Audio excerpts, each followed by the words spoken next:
Hello বন্ধুরা, তোমরা কেমন আছো? তোমাদের সকলকে আমার চ্যানেলে স্বাগত। তো তোমাদের আশা করছি আমার ভিডিওটি ভালো লাগলে অবশ্যই সাবস্ক্রাইব করে দিও চ্যানেলটিকে।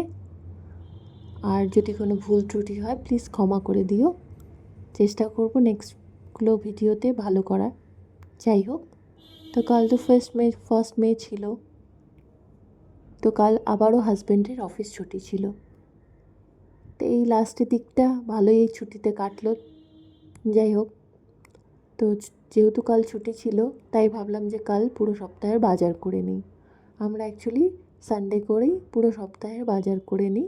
সবজিটা বিশেষ করে, মাছ মাংস হলে ওই যেদিন খাবো সেদিনই এনে দেবে। তো যাই হোক, বাজার থেকে এসে প্রথমেই নিজের মেয়েকে খাইয়ে নিলাম।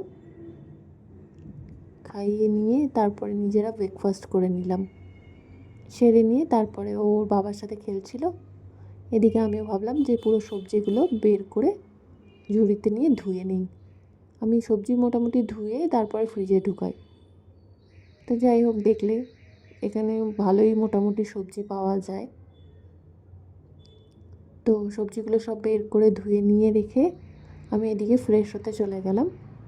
ফ্রেশ হয়ে এসে তারপরে রান্নার জন্য জোগাড় করতে একটু সময় লাগে, তো জোগাড় করে নিলাম। এদিকে শাকটা ধুয়ে রেখে দিয়েছিলাম জলে। তো কালকে সিম্পল রান্না ছিল, এই লাল শাক ছিল, তার সাথে ছিল ঢ্যাঁড়স ভাজা পেঁয়াজ দিয়ে, আর ছিল গোটা মশলা একটু অল্প করে চিকেন এনেছিল, তো চিকেন। ব্যাস। তোমরা সবাই ভালো থেকো, সুস্থ থেকো, টাটা। আবারও নতুন একটি ব্লগে দেখা হবে।